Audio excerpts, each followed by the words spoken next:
Hot అంశాలపై debate news బెంచ్కి స్వాగతం. మహారాష్ట్ర, జార్ఖండ్ ఈ రెండు రాష్ట్రాల ఎన్నికలు ప్రధానంగా చర్చకి రావడానికి కారణం ఏంటంటే భారతీయ జనతా పార్టీ మొన్న జరిగినటువంటి పార్లమెంట్ ఎన్నికలలో సింగిల్గా సంపూర్ణ మెజార్టీ రాకపోవడం, కూటమిగా మాత్రం విజయం సాధించడం. అంతకుముందు రెండుసార్లు సింగిల్గానే మెజార్టీ వచ్చిన కూటమి ప్రభుత్వం అయితే మొన్నటిసారి కూటమి ప్రభుత్వంగా మాత్రమే గెలవటం అన్నటువంటిది. ఆ తర్వాత జరిగే ప్రతి ఎన్నిక కూడా భారతీయ జనతా పార్టీకి పరీక్షగా మారినాయి. అందులో మొన్న జరిగినటువంటి హర్యానా, కాశ్మీర్ ఎన్నికలు.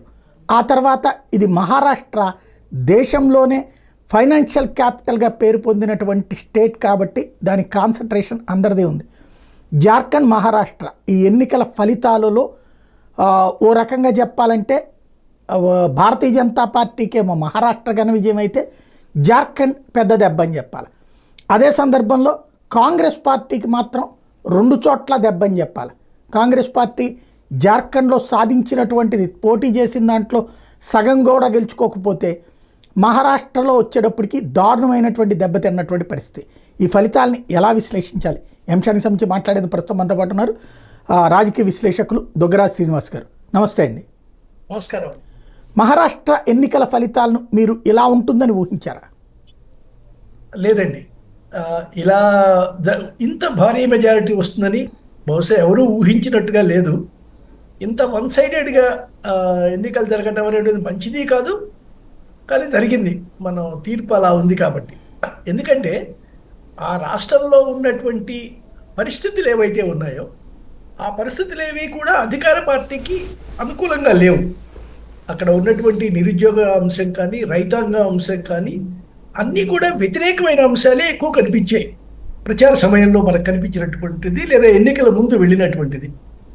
కాబట్టి అటువంటి పరిస్థితుల్లో ఒకసారి అధికారంలో ఉండి మళ్ళీ అధికారం నిలబెట్టుకోవటం అనేటువంటిది చాలా కష్టం అవుతుంది అనుకున్న సమయంలో, ఒకవేళ గెలిచినా లేదా పోటీలో నిలిచినా అది చాలా పోటాపోటీగా ఉంటుంది అనుకున్నటువంటి సమయంలో 200 పై చిలుకు సీట్లు గెలుచుకోవటం అంటే ఇది తప్పనిసరిగా ఏదో ఒక మహా విజయమే.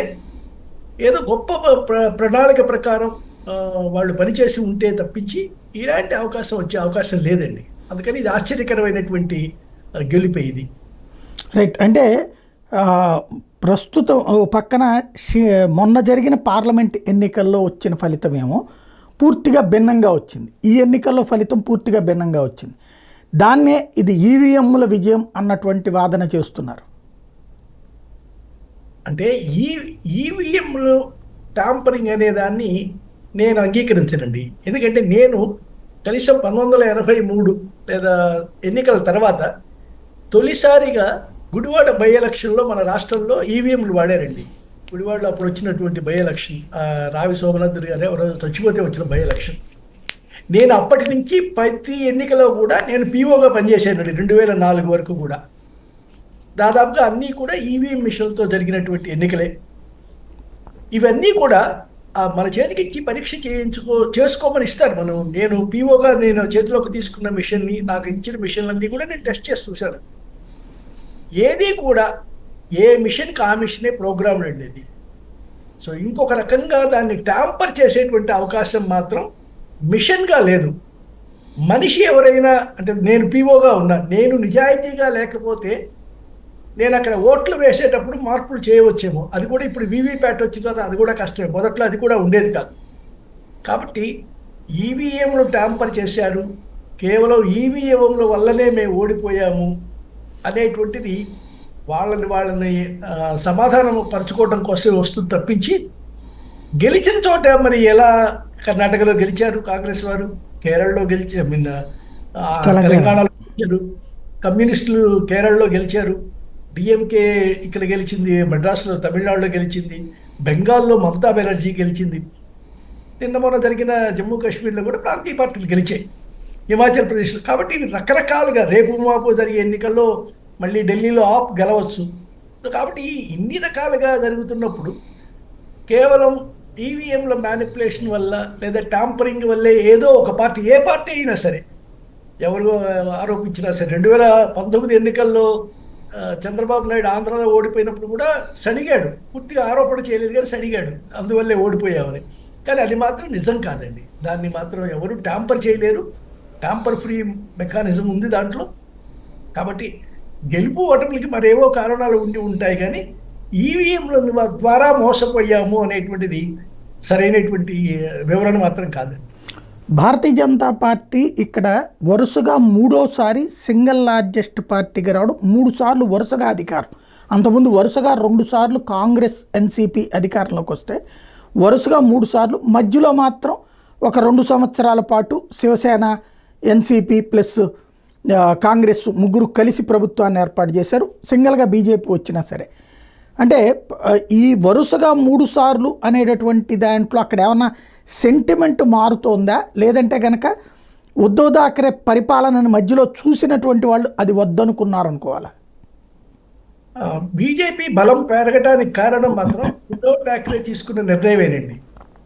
సో ఉద్ధవ్ ఠాక్రే ఆయన తండ్రి బాల్ ఠాక్రే కానీ అసలు వాళ్ళ పార్టీ పెట్టిందే హిందుత్వ కాంగ్రెస్ వ్యతిరేకమైనటువంటి విధానంతో, హిందుత్వకి అనుకూలం కాంగ్రెస్కి వ్యతిరేకమైనటువంటి దీంతో.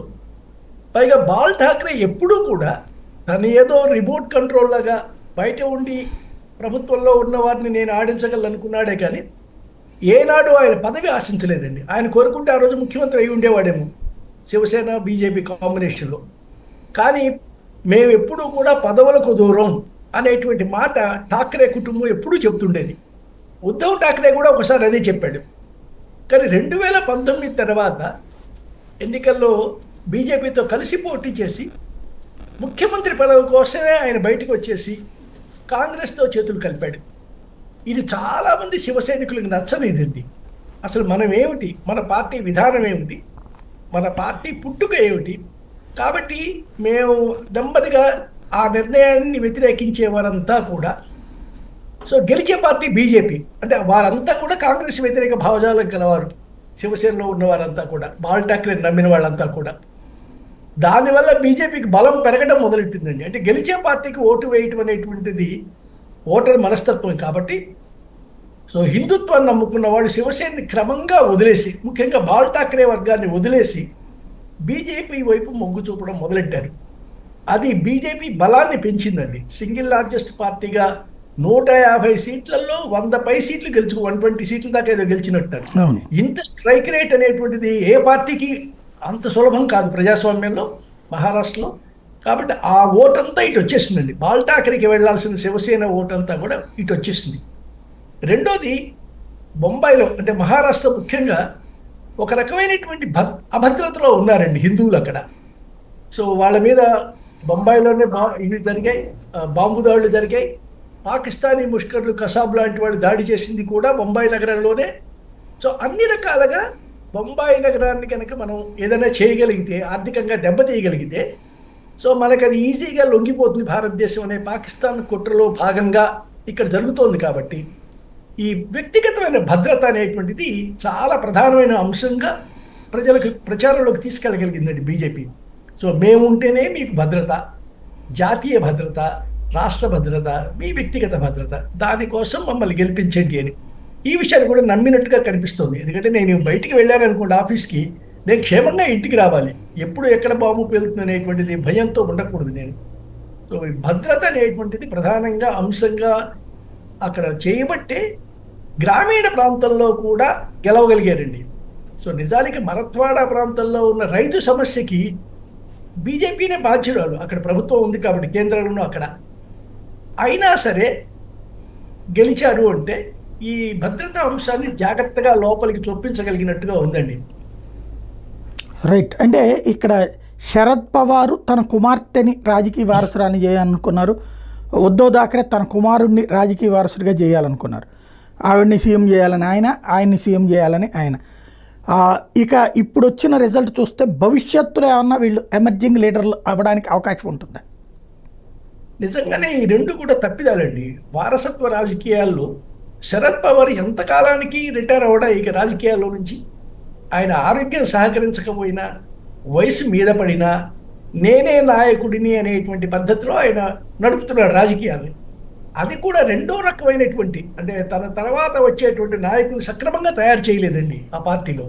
సో తన కూతుర్ని స్థిరం చేసాడు, ఆవిడే నాయకత్వం అని. సో ఒక మహిళ నాయకత్వాన్ని కింద పనిచేసేందుకు లేదా ఆవిడలో నాయకత్వ లక్షణాలు ప్రత్యేకంగా కనిపించినవి ఏవీ లేవు. సో తండ్రి చాటు బిడ్డలాగా ఆవిడ చేసిందే కానీ పార్లమెంటు సభ్యురాల్లాగా ఇంకా ఆయన నీడలో నుంచి బయటికి రాలే. సో అలాంటి నాయకత్వాన్ని పెద్దగా నమ్మేటువంటి అవకాశం లేదు. రెండోది, వారి బలవంతా కూడా అంటే పవార్ బలవంతా కూడా అక్కడ ఉన్నటువంటి ఈ కోఆపరేటివ్ షుగర్ ఫ్యాక్టరీస్, సహకార రంగంలో పెట్టినటువంటి షుగర్ ఫ్యాక్టరీస్, ఈ షుగర్ ఫ్యాక్టరీలు, వాటి ఆదాయం, వాటి రైతులు, వీరందరూ కూడా శరద్ పవార్ కంట్రోల్లో ఉండేవారు. ఇప్పుడు అసలు ఆ షుగర్ మీద ఒక రకమైన వ్యతిరేకత వచ్చిందండి. అసలు షుగర్ నష్టం, ఆరోగ్యానికి మంచిది కాదు, ఈ విధంగా షుగర్ అంటేనే ఒక రకమైన వ్యతిరేకత వచ్చి ఆ చెరుకు పండించే రైతులు తగ్గిపోతున్నారు, ఆ ఫ్యాక్టరీలు కూడా సక్రమంగా పనిచేయట్లే. కాబట్టి ఆ విధంగా శరద్ పవార్ యొక్క బలం క్రమంగా తగ్గుతూ వచ్చింది. ఎంతకాలం ఈయనైనా మనకు నాయకుడు అనుకుండేటువంటి వాళ్ళు కొంతమంది తయారయ్యారు. ఆవిడ అమ్మాయి నాయకత్వం కూడా అంత గొప్పగా లేదు, సుప్రియా సూలే నాయకత్వం కూడా అంత గొప్పగా లేదు. కాబట్టి ఇక ఈ వారసత్వ రాజకీయాలను ఏదో ఒక రోజు ఎక్కడో ఒక్కడ ప్రశ్నించాల్సినటువంటి సమయం వచ్చిందండి.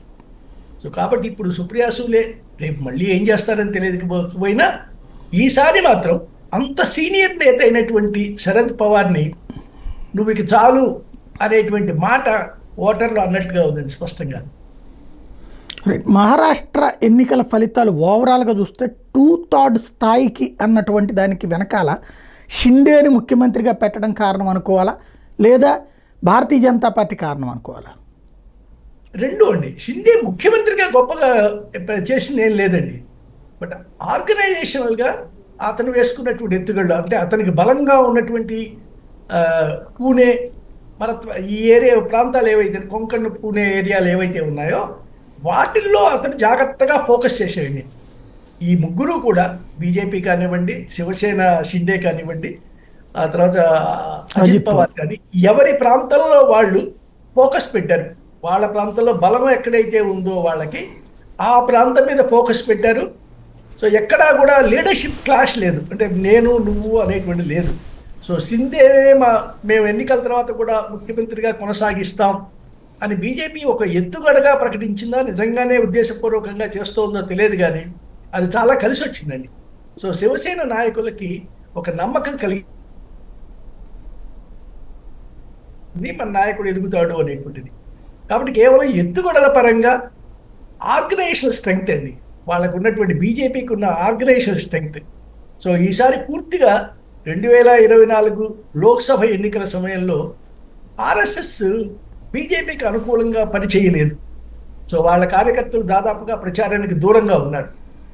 బట్ ఈసారి కనుక పనిచేయకపోతే, అంటే ఈసారి కనుక పనిచేయక మళ్ళీ మహారాష్ట్రలో ఓడిపోయే పరిస్థితి కనుక వస్తే ఆర్ఎస్ఎస్కి ఒక రకమైన ఇబ్బంది అండి. ఎందుకంటే ఇది వారి 100వ జయంతి సంవత్సరం, 100 ఏళ్ళు అవుతుంది ఆ సంస్థ పెట్టి. వాళ్ళ హెడ్ క్వార్టర్స్ ఉన్నటువంటి నాగపూర్లో. సో కాబట్టి ఈ ఎన్నికల్లో కనుక ఓడిపోతే, బీజేపీ ఓడిపోతే, ఆ అవమానం కానీ విమర్శలు కానీ ఆర్ఎస్ఎస్ కూడా భుజాన వేసుకోవాల్సి వస్తుంది, ఎదుర్కోవాల్సి వస్తుంది. కాబట్టి ఈసారి ఇలా కాదు, తాడో పేడో తేల్చుకోవాలనుకున్నారు. మొత్తం ఆర్ఎస్ఎస్ కార్యకర్తలందరూ కూడా చిత్తశుద్ధితో పనిచేశారు ఈ పార్టీ గెలుపు కోసం. సో హిందుత్వ అనేటువంటిది బాగా పనిచేస్తుంది. రెండోది, ప్రతిపక్షాల ఎత్తుగడ.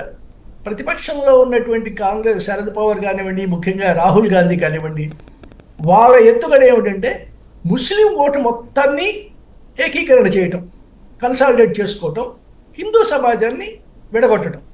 అది కులగణన పేరున కానివ్వండి, ఇంకో పేరున కానివ్వండి, హిందూ సమాజాన్ని బలపరిచి ముస్లిం సమాజాన్ని మద్దతుగా నిలిచి వారి కోరికలన్నీ చేస్తూ పోతున్నారు. ఇది హిందువులకు నచ్చటం లేదు. అక్కడే కాదు, ఎక్కడ నచ్చట్లేదండి. ఒక మతాన్ని భుజాన వేసుకొని వాళ్ళకు అనుకూలంగా అన్నీ చేసి పెడతాము అనేటువంటిది నచ్చట్లేదు. సో కాబట్టి హిందుత్వ అనేటువంటిది ఈసారి చాలా శక్తివంతమైనటువంటి రాజకీయ అంశంగా మారింది. సో హిందువులందరూ కూడా తమ కులాలని, మిగతా ప్రాంతాల్లో ఉన్న మిగతా విషయాలను పక్కన పెట్టి మన శక్తిని కనుక చూపించకపోతే, సో బంగ్లాదేశ్లో ఏం జరుగుతుందో దాని ప్రభావం కూడా ఇక్కడ ఉందండి. రోజువారీ వార్తలు వస్తున్నాయి, వీడియోలు వస్తున్నాయి. వీడియోల ప్రభావం, సోషల్ మీడియాలో వచ్చే వీడియోల ప్రభావం చాలా తీవ్రంగా ఉందండి. అక్కడ హిందువులు ఎలా ఇచ్చేసేస్తున్నారు, ఎలా చేస్తున్నారు, వాళ్ళని అంతం చేస్తున్నారు, వాళ్ళు ఏమవుతున్నారు, ఎలా ఉరితీస్తున్నారు, ఏం చేస్తున్నారు అనేటువంటిది. సో ఈ అన్నిటి అంశాలను ఆధారంగా తీసుకున్నట్టయితే సో హిందుత్వం అనేటువంటిది ఒక పెద్ద శక్తిగా తయారైంది. హిందువులను అందరినీ ఏకం చేయగలిగారు ఇక్కడ. సో దాంతో దానికి తగ్గ ఆర్గనైజేషన్ ఉండటం, అంతే. ఏకం చేయటం అనే నినాదం ఎప్పటి నుంచో ఉంది, కానీ దాని జాగ్రత్త పరంగా ప్రజల్లోకి తీసుకెళ్ళగలిగినటువంటి ఆర్గనైజేషన్ ఉంది కాబట్టి, కార్యకర్తలు ఉన్నారు కాబట్టి సాధ్యమైందండి ఇది.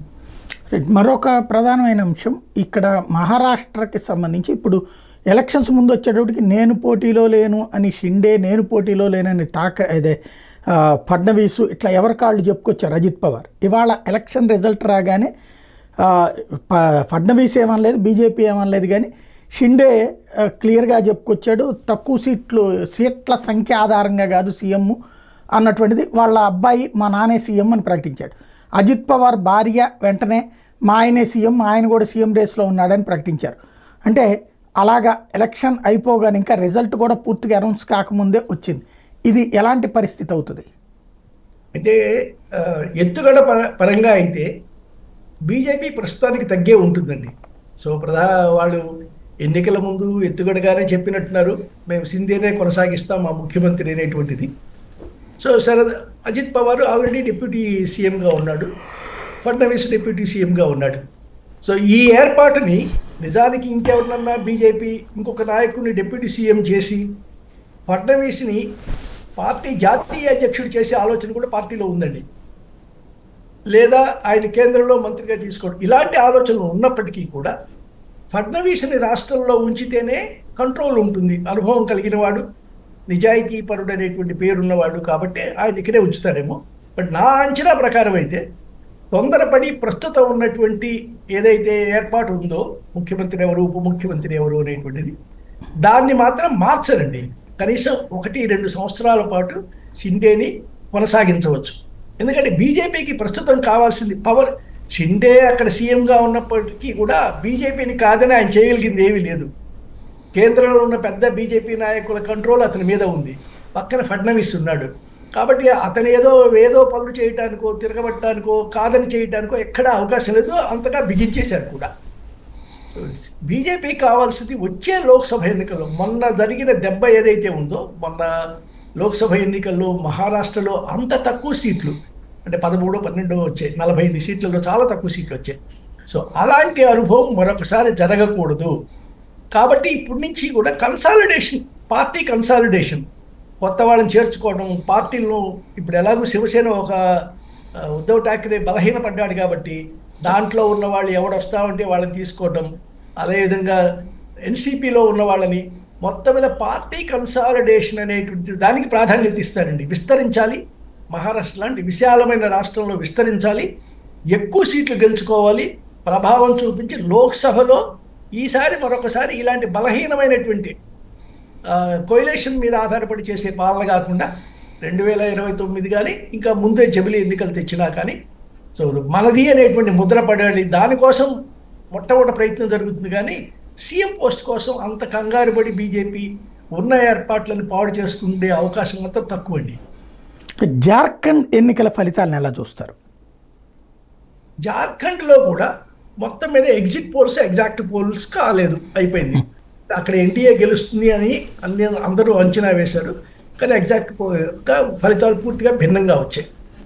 అయితే ఇక్కడ బీజేపీ ఎందుకు ఓడిపోయింది అంటే, ఇప్పుడు అన్ని చోట్ల ఒకే ఎత్తుగడ ఏ పార్టీకి ఉండదు, రాష్ట్రానికి తగ్గట్టుగా ఎత్తుగడలు ఉంటాయి. కాబట్టి ఎందుకు ఓడిపోయింది, వీళ్ళు చేసినటువంటి వాదన ఏమిటి, మొత్తం మీద కూడా సో భద్రత మిగతా అంశాలు ఉన్నా కూడా వాళ్ళు చేసినటువంటిది ఏంటంటే, అక్కడ ముస్లిమ్స్ లోపలికి వస్తున్నారు, ఇన్ఫిల్ట్రేటర్స్ వస్తున్నారు, స్థానిక మహిళలను పెళ్లి చేసుకుంటున్నారు, ఆస్తులను తీసుకుంటారు, మీ ఆస్తులను వాళ్ళు సొంతం చేసుకోబోతున్నారు. ఇది ప్రధానంగా బీజేపీ చేసినటువంటి ప్రచార శైలి అక్కడ జరిగినటువంటిది. అయితే దానికి వ్యతిరేకంగా దాన్ని ఎదుర్కోవడం కోసం జేఎంఎం, జార్ఖండ్ ముక్తి మోర్చా వాళ్ళు చేసినటువంటి ప్రచారం ఏంటి అంటే, బీజేపీ మన రాష్ట్రంలో ఎందుకు గెలవాలనుకుంటోందో మీకు తెలుసా? ఇక్కడ మనకు విపరీతమైనటువంటి ప్రకృతి వనరులు ఉన్నాయి, కానీ మన రాష్ట్రం పేదరికంలో ఉంది. సో ఇప్పుడు వాళ్ళు వచ్చేసి మన సంపద ఏదైతే ఉందో దాన్ని అదానీ లాంటి పెద్ద బడా పారిశ్రామికవేత్తలకు లోపలికి తీసుకొస్తారు. తీసుకొచ్చి మిమ్మల్ని అందరినీ కూడా పక్కన పెట్టి, అంటే మిమ్మల్ని ఖాళీ చేయించి, గిరిజనులు ఖాళీ చేయించేసి గనులన్నీ కూడా వాళ్ళకు అప్పచెప్తారు. సో కాబట్టి మీ బ్రతుకులు పాడైపోతాయి, మీరంతా కాలుష్యంలో బతకాల్సి వస్తుంది అనేటువంటి ప్రచారం పోటీగా చేయగలిగారు. బహుశా ఈ ప్రచారంలో వాళ్ళు విజయం సాధించారండి. అందుకే ట్రైబల్ సీట్స్లో చాలా సీట్లు కూడా మన వాళ్ళకి, సొరేన్ కుటుంబానికి, వాళ్ళ ట్రైబ్స్కి వెళ్ళటం జరిగింది. ప్లస్ అది పెద్దగా అర్బనైజ్డ్ రాష్ట్రం కాదండి. బీజేపీకి బలం ఎప్పుడు కూడా కొంచెం ఒక మాదిరి పట్టణాల్లోకే చొచ్చుకుపోగలిగింది, కానీ ఇక్కడ ఇంకా జార్ఖండ్లో కింది స్థాయికి వెళ్ళలేదు. కాబట్టి వాళ్ళ వాదన గెలిచింది. అంటే ముస్లిం ఇన్ఫిల్ట్రేషన్ కన్నా కూడా బడా పారిశ్రామికవేత్తలు మన రాష్ట్రంలోకి వచ్చేసి మన సంపదను కొల్లగొడతారు, దానికి బీజేపీ మద్దతుగా నిలుస్తోంది అనేటువంటి వాదన వాళ్ళు ఎఫెక్టివ్గా చేయగలిగారు. అందుకే విజయం సాధించారండి. రైట్. అంటే ఈ ఇంపాక్ట్ వాస్తవంగా కాంగ్రెస్ పార్టీ అక్కడ జేఎంఎం కలిసి పోటీ చేసినటువంటి నేపథ్యంలో ఈ ఇంపాక్ట్ భవిష్యత్ రాజకీయం మీద ఎట్లా ఉంటుంది? అంటే జేఎంఎం ఇప్పుడు కాంగ్రెస్ అక్కడే పెద్ద గొప్ప విజయం సాధించలేదు. జేఎంఎందే విజయం, కానీ కాంగ్రెస్కి పెద్ద విజయం సాధించలేదు. ఇప్పుడు ఇలా చూసినప్పుడు కాంగ్రెస్ పార్టీ ఇక పూర్తిగా ప్రాంతీయ పార్టీల మీద ఆధారపడి ఉండాల్సిన పార్టీగా తయారవుతుందండి క్రమంగా. ఇప్పుడు మీరు మహారాష్ట్రలో చూసినట్టయితే కూడా ఎక్కడైతే కాంగ్రెస్ బీజేపీ ఎదురెదురుగా పోటీ పడ్డాయో, అంటే ఆ రెండు పార్టీలే పోటీ చేశాయో, అక్కడంతా కాంగ్రెస్ ఓడిపోయింది దాదాపుగా. ఇక్కడ కూడా ఏమవుతుంది, జార్ఖండ్ ముక్తి మోర్చా సపోర్ట్ కనుక లేకపోతే గెలవలేని పరిస్థితి పడిపోతుంది. అంటే ఎప్పుడైతే మరో పార్టీ మీద ఆధారపడి గెలుపు ఓటముల కోసం మనం ట్రై చేస్తున్నామో, సంస్థాగతంగా చచ్చుబడిపోతుంటుందండి పార్టీ. సో ప్రారంభంలో బీజేపీ చేసిన తప్పిదం అదే. అందువల్లే వాళ్ళు స్వతంత్రంగా ప్రాంతీయ పార్టీల్ని మింగేసి కూడా మనం ముందుకెళ్ళాలి అనేటువంటి దీనికి వచ్చింది అదే. ఇప్పుడు ఆంధ్రాలో కూడా అదే పరిస్థితి కదా. ఎంతసేపటికి తెలుగుదేశాన్ని నమ్ముకొని ఉండటం వల్ల ఇక్కడ పార్టీ ఎదగట్లేదు. సో మీరు ఒక ప్రాంతీయ పార్టీకి వెనకాల, అంటే దానికి ముందు స్థానం ఇచ్చి రెండో స్థానంలో కనుక నువ్వు నిలిచేట్టయితే నువ్వు ఎదగవు. 1967 నుంచి కూడా కాంగ్రెస్ పార్టీ తమిళనాడులో ఎదగలే. ఎందుకు ఎదగలే అంటే స్వతంత్రంగా పోటీ చేసి గెలవగలము అనే నమ్మకం పోగొట్టుకుంది. అది పార్టీగా పోగొట్టుకుంది. ఏదో లోక్సభ స్థానాలు వస్తే చాలు, రాష్ట్రంలో వస్తే వస్తుంది, లేకపోతే లేదు అనే పరిస్థితికి రాబట్టి కాంగ్రెస్ అక్కడ కోలుకోవట్లేదండి. ఇక్కడ కూడా అదే చేస్తున్నారు. ఇప్పుడు జార్ఖండ్ ముక్తి మోర్చా చేతిలో వీళ్ళు ఉంటున్నారు, యూపీలో ఎస్పీ మీద ఆధారపడాల్సి వస్తుంది. ఇలా చూసినప్పుడు సంస్థాగతంగా క్రమంగా కాంగ్రెస్ బలహీనపడుతుందండి. సో నేరుగా పోటీ పడినప్పుడు గెలవలేక ప్రాంతీయ పార్టీల మీద ఆధారపడి ఉంటే ఇబ్బంది వస్తాయి. 2024 ఎలక్షన్లో వాళ్ళ గెలుపు కూడా దాదాపుగా ప్రాంతీయ పార్టీల వల్ల వచ్చినటువంటిది ఎక్కువ భాగం. సో స్వతంత్రంగా గెలిచినటువంటివి తెలంగాణలో ఎక్కువ కనిపిస్తున్నాయి, కానీ మిగతా చోట్ల మహారాష్ట్రలో కూడా వచ్చాయి. కానీ అది ఎల్లకాలం ఉండేటువంటి విషయం కాదు. సో స్వతంత్రంగా పోరాటం చేయటం, పార్టీ వ్యవస్థ పాడవకుండా చూసుకోవడం అనేటువంటిది. యూపీలో ఇప్పుడు ఏమైంది, పూర్తిగా ఒక్క సీట్లు కూడా అసెంబ్లీ ఎలక్షన్లో పోటీ చేయలేని పరిస్థితికి వచ్చేసింది. సో మొన్న బై ఎలక్షన్స్ 9 సీట్లలో జరిగింది, 9వ 10 జరిగాయి. ఎక్కడా స్వతంత్రంగా మేము పోటీ చేస్తామని లేకపోయాయి. ఒకవేళ మీరు మీ అభ్యర్థి నిలబెట్టాలన్నా నా సింబల్ మీదే మీరు నిలబడాలి అని అఖిలేష్ యాదవ్ అడగగలిగాడంటే, అంత గట్టిగా చెప్పగలిగాడంటే పార్టీ పరిస్థితి దిగజారింది. కాబట్టి ఈ ఫలితం వల్ల కాంగ్రెస్కి ఇంకా ఇబ్బందే తప్పించి, జార్ఖండ్ ఫలితంలో అధికారంలో 2-3 మంత్రి పదవులు రావచ్చు, కానీ పార్టీ పరంగా మాత్రం ఇంకా ఎరక్కిపోతున్నట్టుగానే లెక్కగా తీసుకోవాలండి. అంటే ఇక్కడ కాంగ్రెస్ పార్టీ క్రమంగా అంటే జార్ఖండ్ లాంటి చోట్ల కానీ లేదా మహారాష్ట్ర లాంటి చోట్ల కానీ డిపెండ్ అవ్వడానికి కారణం, మహారాష్ట్రలో డామినేట్ చేయాలనుకుంది, మిగతా వాళ్ళకంటే 4 సీట్లు ఎక్కువ తీసుకుంది. అదే సందర్భంలో జార్ఖండ్లో ఎక్కువగానే డిమాండ్ చేసింది. ఈ రెండిట్లో జరిగిన ఫలితాలు రేపొద్దున కాంగ్రెస్ మీద ఎట్లాంటి ప్రభావం ఉంటుంది, అట్లాగే ఇవాళ భారతీయ జనతా పార్టీ విజయము ఓ చోట పరాజయం, దీని భవిష్యత్తు మీద ఎట్లాంటి ప్రభావం ఉంటుంది? ఈ గెలుపు ఓటములు రేపు రాబోయే ఎలక్షన్లో సీట్లకి నెగోషియేట్ చేసుకోవాల్సి వస్తుంది కదా, ఎవరెన్ని సీట్లు అనేటువంటిది. ఇక నెక్స్ట్ ఎలక్షన్ దాదాపుగా లోక్సభ ఎలక్షన్ అనుకోండి, ఆ 2 రాష్ట్రాల్లో. ఈ నెగోషియేషన్స్ అప్పుడు నాకు ఇన్ని సీట్లు కావాలి అని ధైర్యంగా అడగలేని పరిస్థితికి వస్తుందండి. సో బీజేపీ అక్కడ స్వతంత్రంగా పోటీ చేస్తుంది కాబట్టి జార్ఖండ్లో దానికేం పెద్ద ఇబ్బంది లేకపోవచ్చు, కానీ మహారాష్ట్రలోకి వచ్చేసరికి కాంగ్రెస్ ఇబ్బందిలో పడుతుంది. సో స్వతంత్రంగా నువ్వు తక్కువ గెలిచావు, నీకెందుకని సీట్లు అనేటువంటి ప్రశ్న మిగతా పార్టీల వాళ్ళు వేసే అవకాశం ఉంటుంది. సో ఇప్పుడు అందుకని శివసేన, ఎన్సీపీ తర్వాత కాంగ్రెస్ అనేటువంటి అభిప్రాయం కనుక ఏర్పడింది అంటే ప్రజల్లో అది ఇబ్బంది. వెనక్కి వెళ్ళిపోయి తక్కువ సీట్లో పోటీ చేస్తే జాతీయ స్థాయిలో ఆ పార్టీకి మొన్న 99 సీట్లు వచ్చాయి. ఆ 99 సీట్ల కన్నా పెరిగే అవకాశం లేకుండా తగ్గే ప్రమాదం ఉంది. అలాంటి ఇబ్బంది వస్తుంది కాంగ్రెస్. నెగోషియేషన్స్లో కొత్త సీట్లు డిమాండ్ చేయడానికి వెనకాల సంకోచించేటువంటి పరిస్థితి వస్తుంది వాళ్ళకి. అందువల్ల ఇది దానికి అంత శుభసూచకం కాదు. ఇప్పుడు ఈ ఫలితాలు ఏవైతే ఉన్నాయో అది కాంగ్రెస్ పార్టీకి అంత శుభసూచకం కాదండి. ప్రియాంక గాంధీ ఘన విజయం, తన అన్న రికార్డును కూడా దాటి 4 లక్షలకు పైగా విజయాన్ని ఎలా చూడాలి? అంటే ప్రియాంక గాంధీ గెలుపు అసలు ఎప్పుడు ఏ దశలో కూడా సందేహం లేదనుకుంటానండి. ఎందుకంటే కేరళలో ఉన్న వాతావరణం, అంటే మొన్న లోక్సభలో చూసాం, లోక్సభ ఎన్నికల సమయంలో చూసాం, అక్కడ ఉన్నటువంటి 21 సీట్లలో కూడా ఒక్క వైనాడు సీటు బీజేపీ గెలిచిన సీటు, సిపిఎం గెలిచిన సీటు, ఈ రెండు తప్పించి మిగతావన్నీ కాంగ్రెసే గెలుచుకుంది అక్కడ, లేదా కాంగ్రెస్ మిత్రపక్షాలు గెలుచుకున్నాయి. సో కాబట్టి ఆవిడ గెలవదు అని ఎప్పుడూ అనుకోలేదు, ఎవరూ అనలేదు కూడా, మెజారిటీ.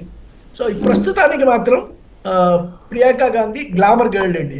వాళ్ళ నాయనమ్మ గారిని గుర్తు చేస్తూ, బామ్మగారిని గుర్తు చేస్తున్నటువంటి ముఖం ఉన్నటువంటిది. ఆవిడ ఇంకా రాటు తేలాల్సింది చాలా ఉంది. ఒకసారి పార్లమెంట్లో, లోక్సభలో గెలవటం కాదు, ఏం చేస్తుంది భవిష్యత్తులో అనేటువంటిది. ఇది తప్పనిసరిగా బూస్ట్, ఆ కుటుంబానికి చాలా బూస్ట్ అండి ఇది. ఆ కుటుంబానికి కొత్త ఉత్సాహం వస్తుంది. ఇప్పుడు ఇద్దరు, ఒక సోదరుడు ఇద్దరు కూడా లోక్సభలో మేమున్నాము అని నిలబడి మోడీ మీద విసురులు వేయటానికి, లేదా మోడీ చేసే తప్పుల్ని కానీ, లేదా ఈ ఎన్డీఏ ప్రభుత్వాన్ని నిలదీయటానికి కానీ జంటగా చేసేటువంటి అవకాశం ఉంది. సో ఆ మేరకి కాంగ్రెస్ పార్టీకి మంచి ఈ బలాన్ని ఇచ్చేటువంటి విజయం ఇది ఇప్పుడు. అయితే అదే సమయంలో మహారాష్ట్రలో కూడా బాగా వచ్చి ఉంటే ఇంకా బాగా ఉండేది. అయినా సరే ప్రియాంక గాంధీ లోక్సభలోకి అడుగు పెడుతోంది అంటే ఆ పార్టీకి ఒక కొత్త శక్తి వస్తుంది. ఎందుకంటే అసలు కాంగ్రెస్ పార్టీకి ఉన్న బలం అంతా కూడా నెహ్రూ కుటుంబమే. సో ఆ నెహ్రూ కుటుంబం నాయకత్వం ఉంటేనే ఆ పార్టీ నిలుస్తుందండి, లేకపోతే నిలవదు ఆ పార్టీ. రకరకాల నాయకులు కొట్లాడుకొని విడిపోతారు. సో కాబట్టి బలం అది. కాబట్టి రాహుల్ గాంధీ పక్కన ప్రియాంక గాంధీ ఇద్దరూ వస్తారు. ఇద్దరూ కూడా లోక్సభలో కలిసికట్టుగా పార్టీని నడపగలుగుతారనేది ఆశ. అది ఒక రకమైన లాభం. అయితే బలహీనత ఏమవుతుందంటే, ఇక ఇంతేనా, మన ఈ కుటుంబ దీని కిందే పనిచేయాల్సిన పరిస్థితి వస్తుందా, అన్ని నిర్ణయాలు ఆ కుటుంబమే తీసుకుంటుందా, ఇలాంటి సమస్య వచ్చినప్పుడు మళ్ళీ పార్టీలో గులాం నబీ ఆజాద్ లాంటి వాడు అప్పుడు ఏ క్వశ్చన్స్ రైజ్ చేశాడో మళ్ళీ అలాంటి ప్రశ్నలు మరెవరన్నా కనుక లేవనెత్తితే పార్టీకి ఇబ్బంది అవుతుంది. బట్ ప్రస్తుతానికి మాత్రం ఆ గ్లామర్ కానీ, ఇందిరాగాంధీని గుర్తు చేసేటువంటి ఆవిడ ముఖ కవళికలు, ఆ చీర కట్టుడు, మాట్లాడే తీరు, నవ్వే తీరు ప్రస్తుతానికి మాత్రం కింది స్థాయి ఓటర్లని ఆకట్టుకునేటువంటి ఇది వస్తుంది. దీని ఆవిడ వెనకాల ఏదైనా కొత్త నినాదం కనుక తీసుకురాగలిగితే, అంటే ఇందిరమ్మ అని తీసుకొచ్చినటువంటి గట్టుగానే ప్రియాంకమ్మ అనేది అంత బాగుండదు, అలాంటి పదం పలికిరాదు అమ్మగా ఆవిడని చూడటానికి ఇప్పుడే. బట్ ఒక కొత్త నినాదం కనుక కాంగ్రెస్ సృష్టించగలిగితే ఆవిడకి అనుకూలంగా, దీనివల్ల కాంగ్రెస్కి వచ్చే లోక్సభ ఎన్నికల్లో లాభం ఉంటుందండి. అంటే రాహుల్ గాంధీ ఫెయిల్యూర్ వరుసగా 3 ఎలక్షన్స్లో ఆ ఇంపాక్ట్ తర్వాత నాయకత్వ పరంగా బయట వాళ్ళకి ఇవ్వలేనప్పుడు ప్రియాంకని ముందు పెట్టే అవకాశం ఏమైనా ఉంటుందా? అది అంతర్గత ఏర్పాటు అనుకోండి వాళ్ళ ఉద్దేశంలో. కానీ మనం గతంలో, అంటే కాంగ్రెస్ని మీరు గతంలో కనుక పరిశీలిస్తూ చూసినట్టయితే కుటుంబంలో నుంచి ఇద్దరు ఎప్పుడూ నాయకత్వంలో లేరండి. సో జవహర్లాల్ నెహ్రూ కంటే ఒక్కతే కూతురు కాబట్టి, ఇందిరాగాంధీ ఒక్కటే కాబట్టి ఆవిడకి నాయకత్వం వచ్చేసింది. ఇందిరాగాంధీకి 2 కొడుకులు, కానీ ఆవిడ ఇద్దరినీ కూడా రాజకీయాల్లోకి ఒకేసారి తీసుకురాలే. సంజయ్ గాంధీ మాత్రమే వచ్చాడు. సంజయ్ గాంధీ చచ్చిపోవటం వల్ల, ప్రమాదంలో చచ్చిపోవటం వల్ల అవసరార్థం రాజీవ్ గాంధీని తీసుకొచ్చింది రాజకీయాల్లోకి తప్పించి, 2 సోదరుల్ని ఒకేసారి ఆవిడ రాజకీయాల్లోకి తీసుకురాలేదు. సో ఇద్దరు కలిపి నడపడం అనేటువంటిది. తర్వాత 2 కోడళ్ళు, 2 వీడో అయ్యారు, మనేకా గాంధీ, సోనియా గాంధీ. మళ్ళీ వాళ్ళిద్దరు కూడా కలిసికట్టుగా ఎప్పుడు పార్టీని నడిపేటువంటి ప్రయత్నం జరగలేదు, అసలు అవకాశమే లేదు కోడళ్ళు కాబట్టి. ఇప్పుడు నేరుగా డిసెండెంట్స్గా ఇప్పుడు 2 మొదటిసారిగా 2 ఎంపీలు అయ్యారు. 2 ఏకకాలంలో లోక్సభలోకి వచ్చాడు. రాహుల్ గాంధీ ఒక 15 ఏళ్ళు ముందే వచ్చిన రాజకీయాల్లోకి, ఈవిడ వెనకాల తెర వెనకాల ఉండి ప్రత్యక్ష రాజకీయాల్లోకి ఇప్పుడు వచ్చింది. సో ఇద్దరు నేతలు, నెహ్రూ వారసులు ఇద్దరు ఏకకాలంలో పార్టీని నడిపే ప్రయత్నం గతంలో జరగలేదు. సో ఇప్పుడు జరగబోతే ఇది ఒక ప్రయోగం. ఈ ప్రయోగాన్ని దేశం ఎలా చూస్తుంది? కాంగ్రెస్ పార్టీ వాళ్ళు ఆశగా పడవచ్చు, ఇద్దరు గ్లామర్ వాళ్ళు ఉన్నారు కాబట్టి మనకి బాగానే ఉంటుంది అనేటువంటిది. సో ఒకే మనిషి నడవక్కర్లేదు ఇప్పుడు. అంటే ఎఫర్ట్ చేయాలంటే తూర్పు పడమర ఉత్తర దక్షిణాలు ఆయన ఒక్కడే భారత్ జోడో యాత్ర చేయాల్సిన అవసరం లేకుండా, సో ప్రియాంక గాంధీ కూడా కొంత బరువు తీసుకుంటుంది కాబట్టి ఇది ఒక డిఫరెంట్గా ఉండవచ్చు. మహిళా ఓటర్లని ఆకట్టుకునేటువంటి పద్ధతిలో సోనియా గాంధీ వెనకాల కనుక ఏదైనా ఒక స్కీమ్ తయారు చేయగలిగితే కాంగ్రెస్ పార్టీ, అది తప్పనిసరిగా వాళ్ళకి లాభసాటి ఇది అవుతుందండి అది. కాబట్టి ఇద్దరు కలిసి నడపడం అనేది కొంచెం కష్టం ఉంది.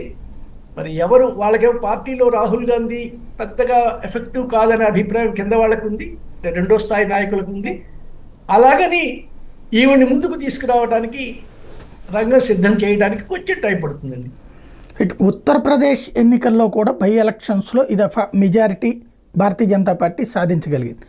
ఇక్కడ మొన్నటి ఎన్నికల్లో దెబ్బతిన్నటువంటి హర్యానా కావచ్చు, తర్వాత మహారాష్ట్రలోనేమో అంటే పార్లమెంట్లో దెబ్బతిన్నటువంటి ఆ 2 చోట్ల ఇప్పుడు ఘన విజయాలు సాధించింది.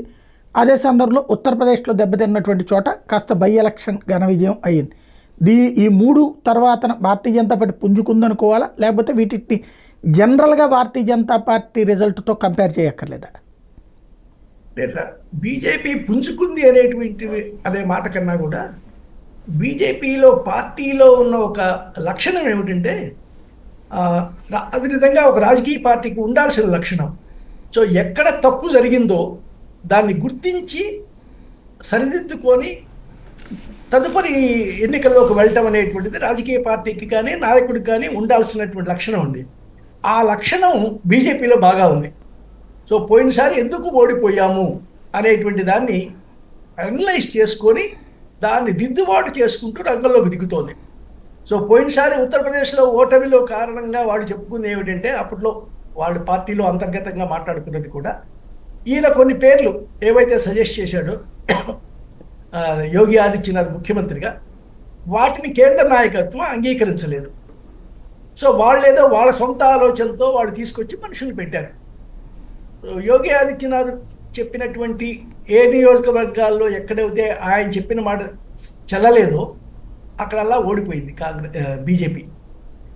ఈ ఎలక్షన్కి వచ్చేసరికి పూర్తిగా స్వాతంత్రం ఆయనకి ఇచ్చేశారు. మీరు చూసినట్టయితే ఎక్కడా కూడా ప్రధానమంత్రి కానీ ఎవరు వెళ్ళి అక్కడ ప్రచారం చేసింది తక్కువ. సో నువ్వు నడిపించు, నువ్వే చెయ్యి, నువ్వే నిర్ణయం తీసుకో, నువ్వే ఎవరిని నిలబెడతావు నిలబెట్టు, క్యాంపెయిన్ నీదే, నీకు కావలసిన సహాయం అందిస్తాం ఆర్థికంగా కానీ ఇంకో రకంగా కానీ అని ఇచ్చారండి. కాబట్టి ఈ గెలుపంతా కూడా బీజేపీ దానికన్నా కూడా యోగి ఆదిత్యనాథ్ గెలుపు. సో ఎప్పుడైతే 2024లో మోడీ ప్రచారం వల్ల మనకు అంతగా గెలుపు రాలేదని అర్థం చేసుకున్నారో, ఈసారి మీరు ఎన్నికల్లో చూడండి, అర్బన్ ప్రాంతాల్లో తప్పించి మహారాష్ట్రలో కూడా రూరల్ ప్రాంతాల్లో పెట్టినటువంటి బ్యానర్స్ కానివ్వండి, ఫ్లెక్సీలు కానివ్వండి, ఎక్కువ భాగం స్థానిక నాయకులవే ఉన్నాయండి. ఫడ్నవీస్ది, ఆ తర్వాత సిండేవి, ఇలా స్థానిక నాయకుల బొమ్మలతోనే ప్రచారం నడిపారండి. మోడీ ఉంటాడు పైన, కానీ స్ట్రెస్ అంటే ప్రాధాన్యత మోడీకి ఇవ్వలేదు, ప్రాధాన్యత కేంద్ర బీజేపీకి ఇవ్వకుండా నడిపారు. యూపీలో కూడా అదే జరిగింది. యూపీలో కూడా మోడీని తగ్గించేసి యోగి ఆదిత్యనాథ్ ముందుకు తీసుకెళ్ళి జరిగిన ప్రచారం మొన్న జరిగిన 9 ఉప ఎన్నికల్లో కూడా ఇప్పుడు 7 గెలిచారు. సో అసలు మామూలుగా దీనికి ముందు చాలా ఇబ్బంది పడుతుంది పార్టీ అనుకున్న చోట 7 సీట్లు గెలుచుకోవటం అంటే అసెంబ్లీలో ఇది కేవలం యోగి ఆదిత్యనాథ్ మహిమే అండి. ఆయన యొక్క శక్తి వల్లనే జరిగింది, కానీ పూర్తిగా కేంద్ర బీజేపీకి దీన్ని తీసుకెళ్ళి అంటగట్టలేదు ఈ విజయాన్ని. ఈ పరిణామాల తర్వాత అంటే రాబోయే రోజుల్లో జమిలీ ఎలక్షన్లు వచ్చి తీసుకొచ్చి నరేంద్ర మోడీ పక్కకు వెళ్ళిపోయి యోగి ఆదిత్యనాథ్ని ముందుకు తీసుకురావడం కానీ, లేదంటే కనుక 75 ఏళ్లకి ఆయన దించి ఈయన్ని తీసుకురావడం కానీ, ఇట్లాంటిది ఏదైనా జరిగే అవకాశాలు ఉంటాయా? ఇప్పుడు రేపు రాబోయే పెద్ద ప్రశ్నల్లా కూడా ఈ 75 ఏళ్ల ఇష్యూయే అండి. అంటే ఆయన తెచ్చినటువంటి ఇదే నిబంధనే కదా, 70 దాటగానే తప్పుకోవాలి అనేటువంటిది. ఇప్పుడు ఒక తమాషా ఏమిటంటే మనం జాగ్రత్తగా కనుక గమనిస్తే, సో బీజేపీకి నాయకుడిగా ఉన్నటువంటి నరేంద్ర మోడీ 75లోకి ప్రవేశించబోతున్నాడు. అదే సమయంలో వీరి మాతృ సంస్థ అయిన ఆర్ఎస్ఎస్కి ఉన్న చీఫ్గా ఉన్నటువంటి ఆయన కూడా, మోహన్ భగవత్ కూడా 75లోకి ఎంటర్ అవుతున్నాడు. సో ఆర్ఎస్ఎస్లో 75కి చీఫ్ ఉండకూడదు, 75 ఏళ్ళ కూడా రిటైర్ అవ్వాలి అని ఎక్కడ లేదు. కానీ నిబంధన అక్కడ పెట్టుకున్నారు కాబట్టి ఇక్కడ కూడా వస్తుందా, 75 ఏళ్ళకి తప్పుకోవాలా? ఆయన ఆరోగ్యంగానే ఉన్నారు, ఇంకా నడపడానికి, సంఘాన్ని నడపడానికి ఆరోగ్యంగానే ఉన్నారు. ఇప్పుడు 100 ఏళ్ల కార్యక్రమం వస్తుంది కాబట్టి, వాళ్ళ శత జయంతి వస్తుంది కాబట్టి బహుశా ఆయన్ని ఇప్పుడు తప్పించకపోవచ్చు. సో ఈయన కనుక తప్పుకోకపోతే ఎవరో ఒకళ్ళు, అంటే మోడీ అన్న నేను తప్పుకోవాలి, లేదా ఇద్దరం కొనసాగాలి అనేటువంటి మాట మోహన్ భగవత్ ఎక్కడో అన్నారు అని విన్నాం. సో కాబట్టి ఇప్పుడు ఈ నిబంధనే రేపు రాబోయే దాంట్లో ఏమిటి జరుగుతుంది అనేటువంటి తేల్చాల్సిన విషయం అండి. సో 75 ఏళ్ళు వచ్చాయి, నేను తప్పుకుంటాను అని మోడీ అంటాడా, లేదా అదంతా కూడా ఆ రోజు చెప్పిన మాటే ఇలా కాదు నేనుంటేనే వస్తుందా అనే ఒక నిర్ణయం తీసుకుంటాడా ఆయన? సో ఆయన కనుక నిర్ణయం తీసుకోలేకపోతే, అంటే తప్పుకుంటే మాత్రం బీజేపీలో కూడా ఇబ్బందులు మొదలవుతాయండి, ఎవరు తర్వాత ప్రధాని అనేటువంటి దాంట్లో. సో అమిత్ షానా, యోగి ఆదిత్యనాథా, వీళ్ళిద్దరిలో ఎవరు అనేటువంటిది, లేదా రాజ్నాథ్ సింగ్ కూడా సీనియర్ నాయకుడే. సో వీళ్ళలో సీనియారిటీ ప్రకారంగా చూస్తే రాజ్నాథ్ సింగ్ సీనియర్. సో ఆయనకి ఇస్తారా, లేదా కీలకమైన స్థానంలో ఉండి ఇంతకాలం నుంచి పార్టీ అధ్యక్షుడు చేశాడు, హోమ్ మినిస్టర్ చేస్తున్నటువంటి అమిత్ షానా, రాష్ట్రంలో ఉన్నటువంటి యోగి ఆదిత్యనాథ్, ఇది గందరగోళం బీజేపీ కూడా వచ్చి తీరుతుంది. సో దీనికి ఒక పరిష్కారం కనుక్కోలేరు కాబట్టి నా ఉద్దేశంలో ప్రస్తుతానికి మేము 75 ఏళ్ళది పక్కన పెట్టి ఈయన్నే పెట్టుకుంటామనే ఏర్పాటుకు వస్తారు. వచ్చే ఎన్నికల్ని కూడా ఈయనే నడుపుతాడండి. ఆ తర్వాతే ఆలోచన తప్పించేసి, ఆ ఎన్నికలు ఎప్పుడు వచ్చినా సరే, 27లో వచ్చినా 29లో వచ్చినా, ఆ ఎన్నికల్లో అమీతుమీ తేల్చుకునేది మాత్రం నరేంద్ర మోడీనే, బీజేపీ నడిపించేది. ఆ తర్వాతనే ఏమవుతుంది, ఆ తర్వాతనే తప్పుకుండే ఆలోచన చేస్తాడు. కానీ అంతకన్నా ముందు తన దీన్ని వదులుకునేటువంటి అవకాశం, ఆలోచన మాత్రం నరేంద్ర మోడీ చేసే అవకాశం లేదండి. Correct. Thank you very much అండి. ఇది పరిస్థితి. ఓవరాల్గా అయితే ఉప ఎన్నికలు కొన్ని రాష్ట్రాల్లో, ప్రధాన ఎన్నికలు మహారాష్ట్రలో కావచ్చు, అదే సందర్భంలో జార్ఖండ్లో కావచ్చు. ఒకటి భారతీయ జనతా పార్టీకి ఘన విజయాన్ని ఇస్తే, మరొక చోట జార్ఖండ్ ముక్తి మోర్చా నేతృత్వం కాంగ్రెస్ పార్టీకి బలాన్ని ఇచ్చింది. అయితే రెండు చోట్ల కూడా కాంగ్రెస్ పెర్ఫార్మెన్స్ పూర్గా ఉండటం, భారతీయ జనతా పార్టీ పెర్ఫార్మెన్స్ పవర్ఫుల్గా ఉండటం అన్నటువంటిదే ఇక్కడ చర్చనీయాంశమైంది. మరి రాబోయే రోజుల్లో ఇది రాజకీయ పరిణామాలు ఏ మేరకు మారుస్తుందో చూడాలి.